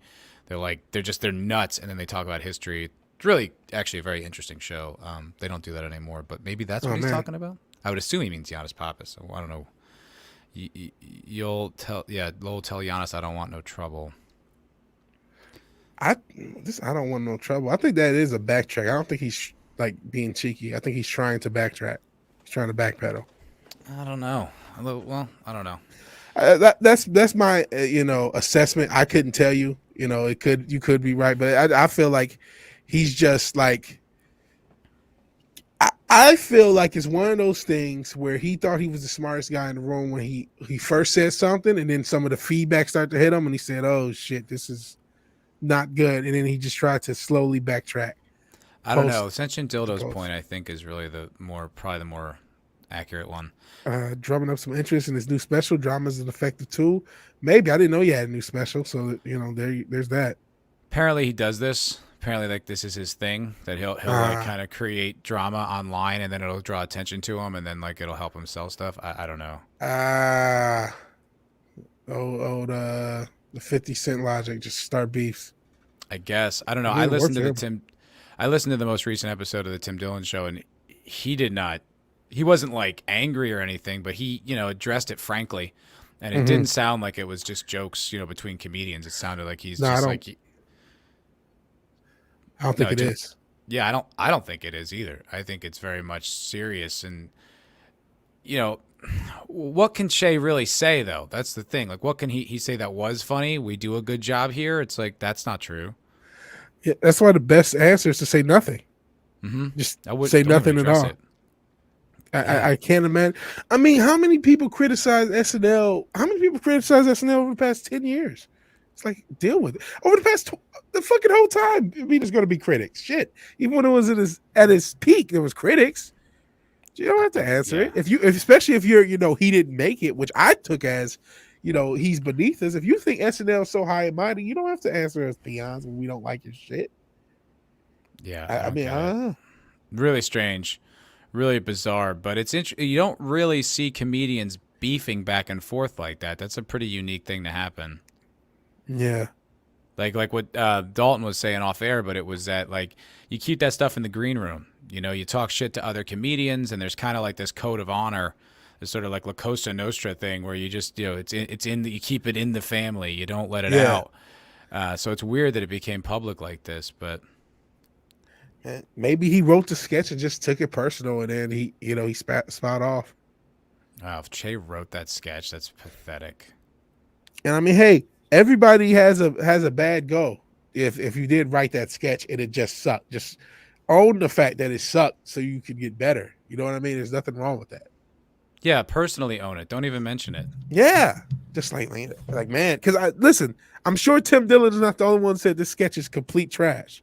Honor amongst thieves. What just it's probably such trash. It really wouldn't even have made any kind of waves if it wasn't for the fact that Tim Dillon posted about it. Yeah. Well, I did. You know what? Even before this, I was aware of this. There were people making fun of how just cheesy that. I saw screenshots of that sketch. Oh, you did? I didn't look at it. I've seen like screenshots and people say SNL is not fun. I couldn't tell you whose video it was, but there's some bigger YouTuber and a couple of them. I saw like screenshots with the Big Bird and the female as Ted Cruz. Well, there's also like something other angle to this story that isn't really being mentioned, but that's essentially a comedy sketch to sell fucking vaccines. Yeah, there's that too. Welcome to the Eastern Bloc. It's a goddamn commercial for Pfizer. You know what I mean? This isn't a comedy sketch. This is do the thing we're telling you to do. Ha fucking ha. It's like no, that's not even being mentioned. It's like it's unfunny, but it's also utter propaganda bullshit. Like that. What is SNL doing? Like, what is the corporate media legitimately like works for Pfizer? Yeah, well, yeah, they do. They do legitimately work for Pfizer. I mean, think of how many. If you just go off of how many fucking drug commercials there have been in the past 50 years, and how much money that advertising's gone, they work off just the strength of that. You know what I mean? Dude, and James Lindsay, man, I bring him up a lot, but he's such a good commentator, especially right now. He's having a moment. James Lindsay's having a moment right now. But he was saying that like what they'll do on CNN is they'll going back from commercial break, they'll have like a pharmaceutical ad, right? Mm-hmm. Then the entire segment will be stirring up fear about this whole pandemic thing, and then going out into the next commercial break will be another pharmaceutical ad. So essentially, it's a pharmaceutical segment sandwiched by two commercials for the pharmaceutical companies. Oh hell, Pfizer! Oh hell, Pfizer! Like, since when the fuck does the left are they like rah the medical corporations? Yeah, big pharma. Isn't one of the left's biggest talking point health insurance? I swear to God. When did it happen? Why do you think health insurance is expensive? You think people just put a number there randomly? It's because of fucking big pharma and big medical tech who make the shit so fucking expensive. It's been the number one target of the left and their healthcare pursuit for the past 15, 20 years. Yeah. All of a sudden, they're like, rah, big pharma. Because those envelopes start getting passed, and then you don't want to be on the wrong side of history, and all of a sudden, you're a fucking medical shill. Mm-hmm. And questioning it makes you this wild conspiracy theorist. Like, okay, all right, yeah, nothing suspicious here. Like, how dare you not want booster shots for the rest of your life? What's wrong with you? You don't want an experimental jab or experimental gene therapy for the rest of your life? What's wrong with you, you bigot? There even are some normal people who are kind of like, yeah, I'm not getting a third shot. Like, yeah. This is getting to a point where it's like, and it's wild, man, because, the first people who complain, they always seem like the crazies. And obviously they're depicted as such. But I remember maybe a month in to the lockdowns, there were like those protests in like Orange County, California. And you look at them like, even at the time, I think I wasn't on board. I was just kind of like, oh, shut up. Like, we're just trying to, do it better for everybody, blah, blah, blah, blah, blah. But they were 100% right. Oh, I was 100% with the first set of protests. As soon as when the lockdown happened, I said, "Oh shit!" Especially, did I tell you the story about the coworker who had a cousin at the Pentagon who gave us this crazy ass message before anything really popped off? No. Oh, I never said this. I mean, maybe you said it, not to me though. Oh shit! So yeah, it was a couple jobs ago, but like somebody their cousin worked at the Pentagon, and like COVID was a thing. You had heard about it. Yeah, I'd heard but about it was it. some Yeah. stuff in China, and they got a message. He was like, "Y'all need to play all this message that I got from my cousin," and they were like, "Listen, everything in America is about to be locked down. Get your gas. This is before the toilet paper shit. Like almost a week or two before. It was right before. It was like, get your gas, get your supplies. Everything is going to be locked down." I'm like, get the fuck out of here. This is bullshit. Sure as shit, everything was locked down. I'm like, fuck me. That was real. So they knew a couple weeks before everything started to hit the fan that it was about to hit the fan. So from that point on, I said, this is a work. There's something else. This is not just. And don't get me wrong. There was times where I was scared. Shit, when I very first heard about it, and I went to the gym. Last time I went to the gym, I had like gloves and shit, and I had all this other shit on, and I think I might even had a mask on, and touch it, over sanitize shit. There was one other guy in the gym. He looked awkward. He looked like I frightened him by being so frightened. Yeah. And it was that, I was all with it. And then when I started to see the bullshit politics, I'm like, this is all fake. Yeah. The rules for me, not for thee. I didn't question it right away, but there was part of me that's like, look who this is coming from, and just, keep your mind open about this whole situation. So I didn't question it because it was so novel.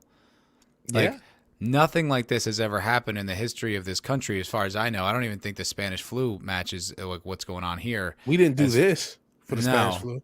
So it was.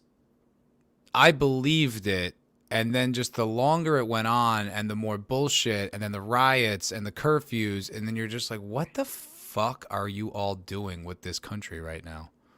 Yeah. It took some time for me to question it, though. But there were some people who didn't, and they were the ones who, like, right out the gate were questioning it. And it's like, and you'll see the trickle down, like the normie trickle down, like they're getting to the point now where they're like, maybe there is something weird here. I'm not sure I like this any longer. Yeah. And shit, you know who really had, 20 months in. You know who had everything a weekend? Fucking Young Ripper. Go watch any of those videos from March of 2020. Really? He predicted every fucking thing down to I think even the jab mandates before there was even a jab. He predicted like everything. He predicted the fucking future. If you could check a March 2020 video of Young Ripper, you will see like it was like, wow, this motherfucker's Nostradamus. I know check it out if you guys are ever interested in seeing how much he had right off rip. Probably because he's been paying attention for a long time, and they're just using the same playbook. Yeah, they are. They absolutely are. I mean, shit, this is the same playbook they use for pop culture. I honestly, with my conspiratorial mind, I think pop culture was the testing ground for what they do in mass culture. And it's come to pass. The shit of like, if you have a slightly different opinion, you're a bigot. That started off in comics. You don't like they're making Ironheart comics that Iron Man has gone from being this rich billionaire to some random black girl that's better than him. You must be a bigot. And that's what now you don't like the jab. You must be an anti-vaxxer. You must be this, that, and the third. That same logic ratcheted up. Well, they started it even earlier than just the flat out calling you a bigot thing. Like over, and some of it was valid, but over like, in the early 2000s through like 2010, the angle was more like making it cool to be on the left and making you seem completely out of touch to be on the right. And they did it really deftly, I felt. Yeah, they did. And they would kind of shuffle you all into this corner where like, these are the right opinions. And it was like, because we're cool. And you bought it. I bought it. And it was like, it worked, because Jon Stewart was funny. And so was, what's his name? The guy who followed him, Colbert. Like, they did a good job. And also they had a lot of evidence. I mean, the Bush administration was a fucking disaster. But it's like, but it became this kind of just casual thing. And then you just had like these opinions, and then I don't know when it. I think it was after the what's it called, the Occupy Wall Street thing. Like once that A all lot of came people to say a that. yeah, once that all came to a head, then it became crazy. That's when I moved to California right at the tail end of that, and that's when it was like I talked to people and I'm like, whoa, you guys are way crazier than me. Like, what are you talking about? Like, I had just campaigned for like Obama, and I was just like, wait, what? Like, this whole identity politics thing started coming out, and they just started this wild white privilege and all this shit. You're just like, whoa, what's going on here? And you get kind of Occupy like, is probably a good. I don't mean to cut you off, but Occupy is no, probably a good part. Starting point, because I wonder what is this stuff like. When did this era? I know there's stuff we can go back. There's liberalism, there's wacky liberalism way back in some texts, and we've seen movies like, oh, maybe that was kind of what we would call woke now.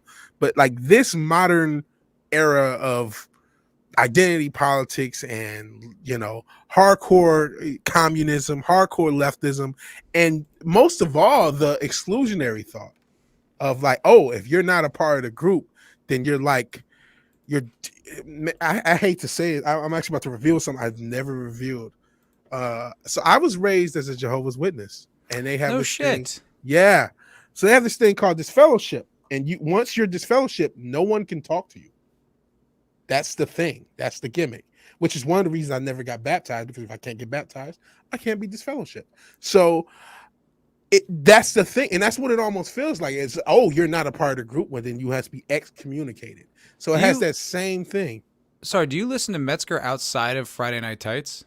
I know he was raised as a Jehovah's Witness as well. Yeah. Yeah, and he talks about that exact same thing. It's his really experience is way worse than mine. Thank God we were only half-assed at it, because it seems pretty. I've seen some people's experience. I've seen his experience. I know of other people who I came up with who had some crazy shit happen to them.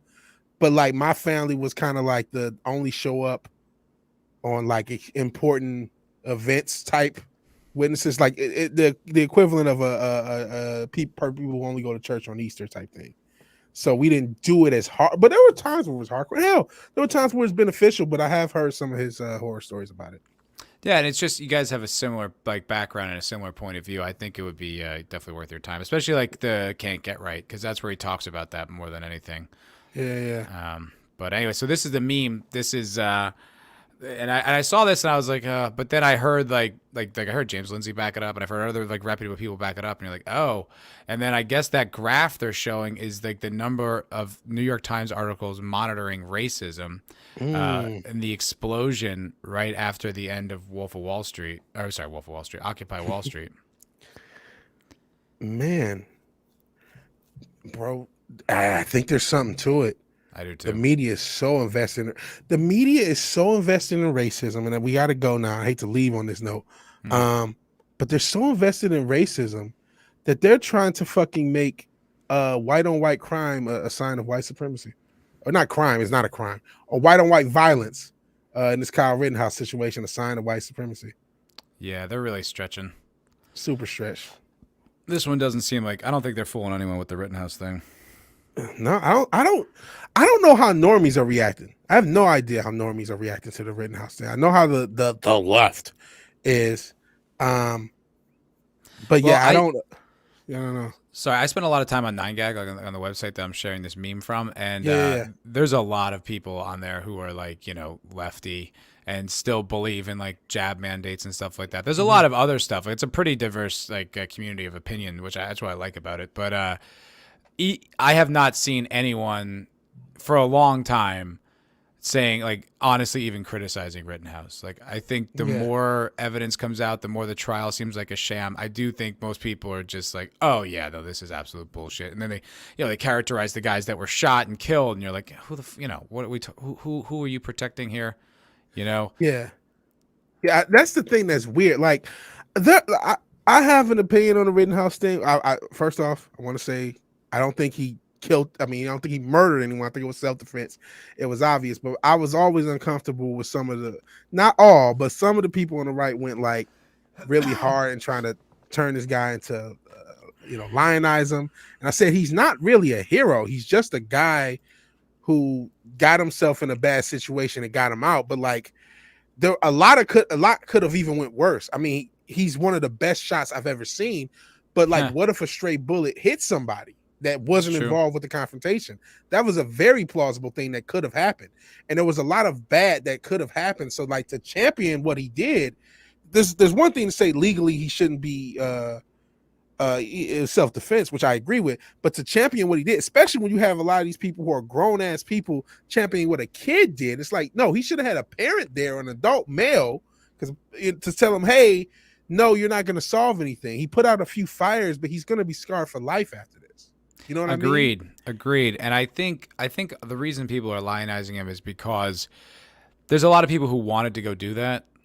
Yes. You know, who are so frustrated. And I think rightfully so, watching the country just being destroyed and burned down, and all like these mayors and governors like standing down, not enforcing the rule of law, which they should have done. And they're just like, people were just fed up. And this kid had, you know, too much idealism, too much, you know, just a lack of real experience to understand that if you're going to look for trouble, you're going to go find it. It'll find you or whatever. So they're like, yeah, like that's what I want to do. You know, like they kind of look at him in that regard. To him. Yeah. I think like legally, I don't think he did anything wrong, but I just think from a personal standpoint, it's like, I mean, yeah, you went there looking for trouble and you found it. Yeah. And now you're on trial and you have to pay a lawyer and all these things. And like, you know, and also you took a few lives, whether they were good or bad, you're still going to have to live with that for the rest of your life. And was it worth it? You know, like what happened that wouldn't have happened if you were there, if you weren't there? You know, it's like, I'm not saying you shouldn't have, whatever. I'm just saying it's like, was it really worth it in the end? Yeah, that's I have the exact same point of view, and I got shit on it. And actually, speaking of Kyle Rittenhouse, because my coverage of Kyle Rittenhouse is the thing that put my channel into the shitter way back when, and I feel like it's still recovering. And I put an ad on the video. I don't know if I told you guys in the chat, but shout out to Brightest Day if you're still here. Hey. You suggested, and yeah, you're not lying. That's the whole Jehovah's Witness don't gotta buy shit for Christmas, even though we still did. We actually still did Christmas, whatever. That's cool. I told you we weren't perfect at it. So I put an ad on my Kyle Rittenhouse clip that I posted a few days ago. For the longest, they didn't even push the video, but they are starting to finally, they want money. They're starting to charge me, and they're starting to actually push the video out. So it has like a couple hundred views finally, or like 100 and some odd views. They say in the back end, it says like 200, but it only shows a couple hundred. So yeah, finally they're pushing this video, which I thought they wouldn't. So there's that. Yeah. Yep. Well, wrapping it up, eh? Yeah. Oh, my video's getting ratioed. Nice. Uh-oh. What's your expense? Uh-huh. People who like the expense still like the expense. I've noticed that. Like they're not going off. And to be fair, man, if that show is as good as everyone says it is the first few seasons, it'll often take a couple seasons and a couple years for you to realize something's not good. You know what I mean? It's true, man. It's really true. Like, everyone hates the new Star Wars now, but they didn't for a long time. No, they didn't. They really didn't. Not when the fucking, like, I talk shit about the Force Awakens, but they got me. I was one of the idiots. Oh man, it's Star Wars again, and even if it is, I was like, oh, it's just a New Hope. But so what? I just got Star Wars, and then you see how that turned out. Yep. But that was a rad show. Thank you for Dalton Pruitt coming out. Man, thank you, Dalton. Incredible show. Please come back. Please come back. Yeah, absolutely. And make sure you guys check us out. Don't forget, this is a podcast that is on iTunes and Spotify, and it's out there. And if you guys can help us, if you're interested, you can listen to it without having to listen to YouTube. And if you guys can help us, give us a 5-star review on iTunes so that it can go up in the charts and hopefully more people will see it, and so on and so forth. So, thank you guys for watching, and thanks for supporting the Culture Crime Fighters. Yes, we're internationally famous. Oh, yeah. You need to contribute to that. They're listening to us in the Kremlin, apparently. Mm-hmm. Got Russian fans. That's awesome. Yeah, all over Europe, all over Ireland and England. I see it. It's really pretty fucking cool. Yeah. Getting downloads all over the world. So spread the love of Culture Crime Fighters. And we also need to constantly say this.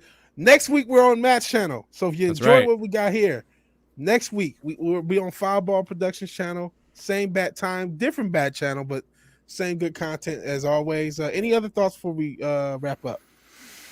No, No, I'm good. I feel like we had a really good conversation with Dalton. I'm glad he came on. I wish we could have talked to him for longer, but maybe he'll be back in the future. Yeah. He seemed really cool. I hope we can get him back. He seems awesome. He's awesome. You guys didn't see his initial scream name, but it was pretty funny. That's all we know. Yeah, It would have got I was us like- canceled. I kind of wanted to run with it just to try it, but I was like, we can't have that, man. That's too much. That's why maybe we do need a Patreon show so we could have it.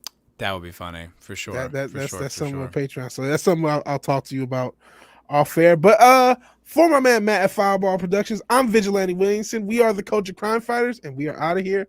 I will see you guys next week, and I'll probably see you guys sometime this week on this channel, and obviously the MFer on Friday on Matt's channel. So please check out all that good stuff. You guys are all good people. I love you all. Peace. Peace.